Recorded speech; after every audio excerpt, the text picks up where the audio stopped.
Hi everyone. Welcome to my YouTube channel. ఎలా ఉన్నారు మీరందరూ? నేనైతే చాలా చాలా బాగున్నానండి. మీ అందరికీ హ్యాపీ న్యూ ఇయర్. మీరందరూ బాగుండాలి అనేసి నేను కోరుకుంటున్నాను. తోట అనే విలేజ్కి వెళ్తున్నానండి. నేను కూడా ఫస్ట్ టైం అండి తోట అనే విలేజ్కి వెళ్ళడము. అక్కడ వ్యూ పాయింట్ ఉందంట. అక్కడికి వెళ్ళాక అక్కడ ఎలాగుంటుంది ఏంటనేసి అయితే మీకు చూపిస్తాను, చూసేయండి. నేను బైక్‌పై లేవిడిగూరు నుండి పొగమంచు కప్పబడిన రోడ్లపై నుండి గుమ్మలక్ష్మీపురం మీదుగా కేదార్పురం వెళ్ళే రూట్ మీదుగా నేను తోట విలేజ్‌కి వెళ్తున్నా. ఇంత చలిలో బైక్‌పై వెళ్ళడం అంటే కాస్త కష్టంగా ఉంటుంది. అదే విధంగా థ్రిల్లింగ్‌గా ఉంటుంది. ఇంకా చెప్పాలంటే ఇలాంటి హిల్ వ్యూ పాయింట్‌లను చూడాలంటే ఈ చలికాలంలో ఎర్లీ మార్నింగ్ టైం బెస్ట్. ఇప్పుడు పెద్దకర్జ జంక్షన్‌కి వచ్చాం.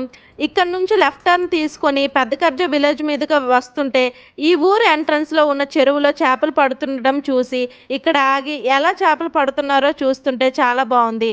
వాళ్ళు చేపలు పడుతుంటే చేపలు వలపై నుండి ఎగురుతున్నాయి.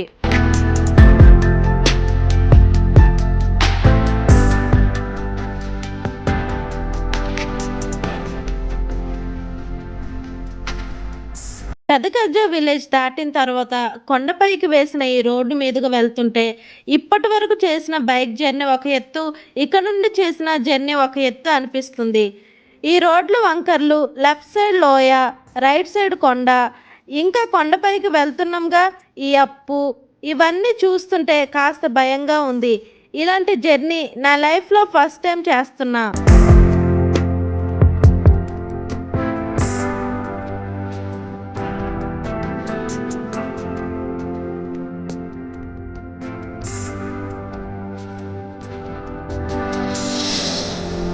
ఫైనల్‌గా నేను చూడాలనుకునే వ్యూ పాయింట్ ఉన్న తోట విలేజ్‌కి చేరుకున్నా.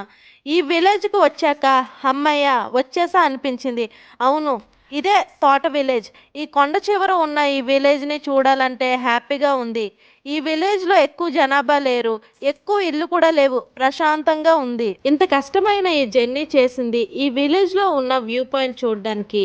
ఇంకా ఆ వ్యూ పాయింట్ చూడ్డానికి వెళ్తుంటే కూడా కష్టంగా ఉంది. కానీ పట్టుబట్టి ఈ వ్యూ పాయింట్ దగ్గరకు ఎలాగోలా వచ్చి ఇక్కడ నుండి ఈ వ్యూ చూస్తుంటే ఈ కష్టమంతా ఇట్టే మర్చిపోయా. ఇది సూపర్‌గా ఉంది.